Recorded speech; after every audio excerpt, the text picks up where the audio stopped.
As evidenced by my book, Losing Linda May, a cancer caregiving memoir, my mom had a robust support system that was dedicated to her and eager to help in any way possible. In my experience, support systems tend to break down into 5 tiers: primary caregivers, supporting caregivers, assisting caregivers, temporary caregivers, and cheerleaders. Before I break down each tier, I think it's important to note that this is not a hierarchy. The fact is that some individuals have the ability to contribute to a greater degree than others. More than anything, this comes down to how many responsibilities that individual has that aren't easy to suspend, like working or being a parent, or just not living close enough to the action. For example, I know for a fact that my sister Alicia, my brother Lance, and my sister-in-law Amy would have uprooted their entire lives to be a primary caregiver for my mom if they had the same level of flexibility that I did at the time. So unless someone was readily available and had the capacity to contribute but just didn't, then no judgment is being passed here.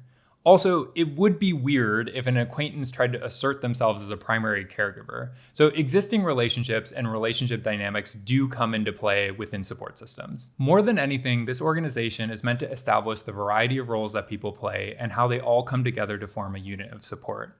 And throughout the course of a treatment, a person's role may shift, sometimes many times. When it comes to caregiving, nothing is ever binary and nothing is ever static. Primary caregivers typically live with the person that they're supporting. So they're usually a spouse or a partner or a roommate.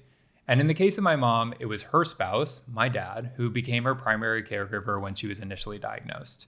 And then when the cancer had metastasized to her brain and spinal cord, I relocated home and I became another primary caregiver for her. This is the reason why throughout my videos, I say that I'm a primary caregiver, not the primary caregiver. Most of the time you think primary is singular, but I do think it can refer to multiple individuals, kind of like how someone can have several best friends. Supporting caregivers are a consistent presence throughout treatment. Typically, they're local or they're able to travel regularly enough to be there with their loved one. In the case of my mom, this was her children and her best friend, Judy. For me, the main differentiating factor between a supporting caregiver and an assisting or a temporary caregiver is the relational ties. Naturally, Judy, my siblings, and I were invested and fixated on my mom and her treatment in a way that others may not have been, just given our relationship to her. Primary caregivers also keep supporting caregivers in the loop about what's going on way more than anyone else in the support system. Assisting caregivers are also a regular presence in the lives of their loved one, but there are inherent boundaries that would make it awkward for them to be a supporting caregiver.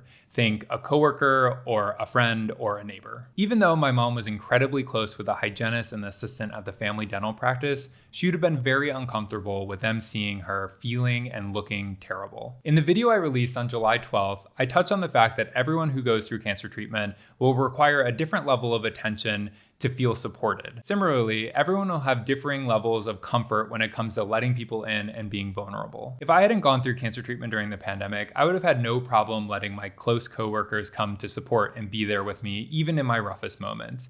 I've always just been a very open person, warts and all, in a way that my mom never was. Temporary caregivers are individuals who don't live near their loved one, but will travel to them for a short period of time. These are usually extended family members or friends who are close enough that their constant presence wouldn't be uncomfortable. My mom had a lot of temporary caregivers as she went through her stem cell transplant, mainly because it was taking place away from her home. The first was my Aunt Linda, my dad's oldest sister. My mom and my Aunt Linda didn't talk regularly. They just saw each other at family gatherings whenever they would happen. But because they knew each other since my parents started dating in high school, my mom had no issue being vulnerable around her. Cheerleaders are the members of the support system who are invested in the well-being of the individual going through treatment, but who are on the sidelines of the caregiving. In the moment I included in the book for July 14th, Bonnie, one of our original neighbors from when we first moved to Kansas, arrives at the family dental practice to get a root canal. She asks about how my mom is doing, and then as she's on her way back to get the procedure done, she says that she would be willing to help in any way possible, including grabbing lunch for my dad and me. Cheerleading can happen in many ways. It could be leaving a supportive comment on a social media update about a treatment, or it could be visiting a loved one in the hospital as they undergo a treatment.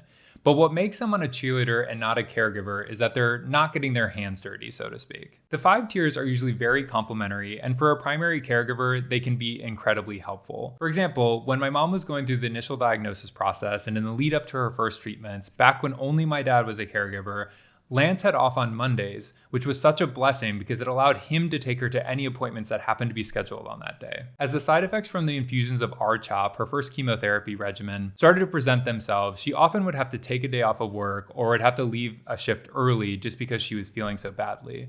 And in those moments, the dental hygienist and the dental assistant, her assisting caregivers, would cover her responsibilities, which would prevent her from having to come in the next day and play catch up. After the cancer metastasized to my mom's brain and spinal cord, her sisters, my aunts, Sue and Lori, traveled from Wisconsin to be with her during one of her inpatient hospitalizations. Them being temporary caregivers was such a relief to my dad and me, and then also Lance and Amy, because all of us had been spending pretty much every moment that we weren't working at the hospital with my mom. One of the most common contributions from cheerleaders is food. Throughout the course of my mom's treatment in Wichita, we received a lot of home-cooked meals.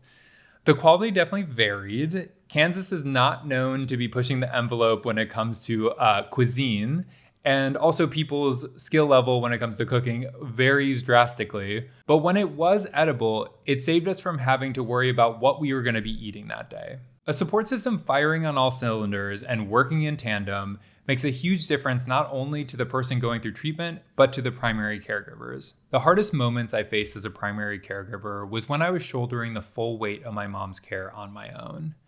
I'm so grateful for the supporting caregivers, the assisting caregivers, the temporary caregivers, and of course the cheerleaders who helped me, my dad, and of course my mom throughout her entire treatment. I'll be uploading another video tomorrow, July 15th, where I'll be talking about how stem cells are collected for an autologous stem cell transplant. So hit subscribe, leave any questions in the comments, and I'll see you all tomorrow.